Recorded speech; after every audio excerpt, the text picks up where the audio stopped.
मौलाना रहमानी साहब book launching ceremony मेरे साथ MIM सदर साहब barrister Asaduddin Owaisi ji, former minister Telangana state government adviser Mohammed Ali Shabbir जी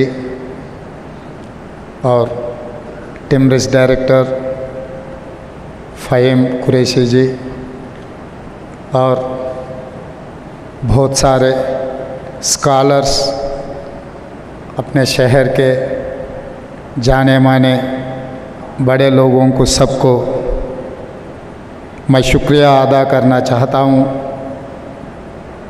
क्योंकि इतना अच्छा मौका मुझे पहली बार मिला है। प्रॉफिट मोहम्मद जो रास्ता दिखाए, वो रास्ता खाली माइनॉरिटी भाइयों के लिए नहीं, इस दुनिया में जो लोग हैं शांति अमन से जीने के लिए जो कोशिश कर रहा है, वो रास्ता हम सब पढ़ने के लिए, लिखने के लिए, अपने परिवार को बोलने के लिए मौलाना रहमानी साहब एक अच्छा किताब लिख के एक किताब रिलीज़ करने के लिए और आप लोग सबसे मिलने के लिए एक अच्छा मौका मुझे मिला है।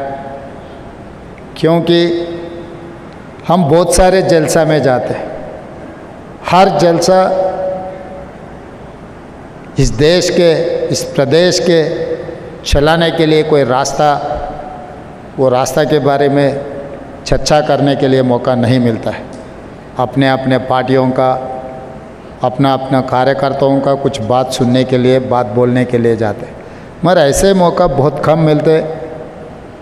मैं ज़्यादा यहाँ भाषण नहीं देना चाहता हूँ, मगर ये ऐसे मौके पे ऐसे किताब रिलीज़ करने के वजह से हम लोग सब मिलकर शांति से, अगर भाषा अलग हो, मज़हब अलग हो, प्रॉफिट मोहम्मद ने जो ने कहा, गीता में जो कहा, बाइबल में जो कहा,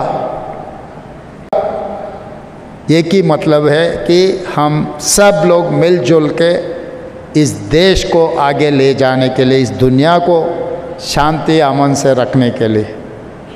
तो ऐसे मौके पे इस देश में क्या हो रहा है, क्या होने वाले है, कुछ लोग जहर फैलाने के लिए जो कोशिश कर रहा है, उसको रोकने के लिए हम लोग सब मिलकर सोचना है। और दूसरी बात, मेरा दिल बहुत खुशी हो गए, all India Muslim personal law board president अपने शहर से, अपने भाइयों में एक ऑल इंडिया लेवल पे एक पोजीशन पे गया। हम सब लोग इस बात को खुशी से, गर्व से कह सकता है कि all India Muslim personal law board के प्रेसिडेंट हमारे शहर से। और रहा दूसरी बात, मैं भी सदर साहब के साथ पिछले लोकसभा में मैं भी MP था। सदर साहब हैदराबाद शहर के इस कोने पे रहा तो मैं उस कोने पे MP बना था। मगर लोकसभा में जब गरीब लोगों के तरफ से, खासकर माइनॉरिटी और दलित आदिवासियों के लिए जो आवाज़ सुनते, बहुत खुशी होते थे कि भाई असदुद्दीन ओवैसी हमारा शहर से ये दलित, आदिवासी और माइनॉरिटी लोगों के लिए जो लोकसभा में जो आवाज़ उठा रहे। कभी कभी असद साहब ने कांग्रेस के खिलाफ भी बोले तो भी मुझे अच्छा लगता था, क्योंकि हमारा ही भाई कुछ आवाज़ उठा रहे। हमारे खिलाफ बोले तो कोई दुश्मन नहीं होते। हर सरकार को चलाने में कभी कभी गलती भी हो सकता है, वो गलतियां सुधारने के लिए स्ट्रांग अपोजिशन का भी ज़रूरत है। वो प्रदेश में हो, देश में हो, आज आप देखो लोकसभा में जनता के भाषण बोलने वाले बहुत कम हो गए। जहर फैलाने के लिए आपस में पंचायत लगाने का भाषण ज़्यादा हो गए। तेलंगाना से खासकर या कंबाइंड आंध्र प्रदेश में पिछले दिनों में अच्छा नेता लोग थे। जयपाल रेड्डी जी जैसे अपने तेलंगाना से आवाज़ उठाने वाले थे, आज के तारीख में तो बहुत कम हो गए। बिजनेस और कॉरपोरेट बिजनेस वाले ज़्यादा आ गए। बिजनेस में तो वो लोग तरक्की अच्छा कर रहे हैं, मगर गरीब लोगों का आवाज़ उठाने वाले कम हो गए। 17 में एक ही दिख रहा है मुझे, असदुद्दीन ओवैसी जी, जो गरीब लोगों के आवाज़ बनकर वहाँ पर सुनाने के लिए जो कोशिश कर रहा है। असद साहब हमारे साथ दिए नहीं दिए वो अलग बात है। चुनाव के समय पर हम उनके तरीक़ा से हमारा तरीक़ा से हम चुनाव लड़ रहे हैं। एक बार चुनाव ख़त्म होने के बाद ऐसे कोई बात नहीं है।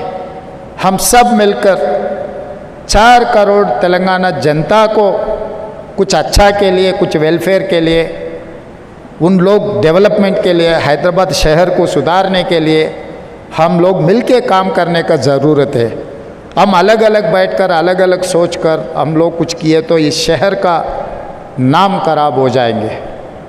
इसीलिए मैं एमआईएम पार्टी से पूछकर यह उनके तरफ से कोई सुझाव आए तो भी हम लोग आगे पीछे नहीं कर रहे हैं। ईसा मुँह से रिवर जो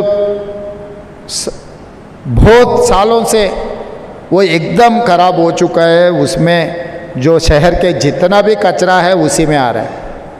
वो सुधारने के लिए हम लोग कोशिश कर रहे हैं, उनका मदद हम मांगे, वो लोग भी आगे आए। और गरीब लोगों को भी, जितने भी गरीब लोग हैं, डबल बेडरूम घर देने के लिए सरकार के तरफ से हम लोग कोशिश कर रहे हैं, उसका भी हम लोग सबका नामा ले रहे। जो गरीब है उन लोगों को सरकार के तरफ से जो मदद मिलना है हम लोग वो काम करने के लिए और कोशिश कर रहे हैं। तो इसीलिए आने वाले चुनाव में भी इस देश में, क्योंकि ये हिंदुस्तान अपना मुल्क है, इसको बचाने का जिम्मेदारी अपना ही है और कोई नहीं आएंगे इस दुनिया को, इस मुल्क को बचाने के लिए। जो जहर फैलाने के लिए, चुनाव जीतने के लिए कुछ कोशिश किए तो कोई गलती नहीं है, मगर चुनाव जीतने के लिए एक जहर फैला के अपने आपस में एकदम फिर कभी मिले नहीं मिले जैसा कुछ कामों करने के लिए जो लोग कोशिश कर रहे हैं, उन लोगों से बच के रहना है। आगे यहाँ से कोई भी अगर चुन के जा रहा है इस देश को बचाने के लिए, गरीब लोगों का आवाज़ उठाने वाले रहा तो और बेहतरीन रहेंगे। क्योंकि इस मुल्क को बचाने का आज़ादी हमने लड़के ला ली, इस मुल्क को बचाने की जिम्मेदारी भी अपना ही है। तो जैसे मौलाना रहमानी साहब जो प्रॉफिट मोहम्मद रास्ता जो दिखाए, वो रास्ता में गए तो इस मुल्क को बचाने के लिए कोई दिक्कत नहीं है। मैं यकीन से कह सकता हूँ एक अच्छा रास्ता में हम लोग चलना है। ये अच्छा रास्ता अपने को आगे अच्छे दिन लाएंगे। हम लोग सब मिलकर सबके साथ हम लोग ये सरकार चलाने के लिए, और यहाँ के पिछले हिस्ट्री भी देखो, 2 बार नायडू जी को जीता है, 2 बार राजशेखर रेड्डी जी को जीता है, 2 बार चंद्रशेखर राव को भी जीता है, 2 बार कांग्रेस के भी सरकार बनाने के उम्मीद है। ये 10 साल हम गरीब लोगों के लिए, गरीब तरक्की के लिए हम लोग कोशिश करेंगे।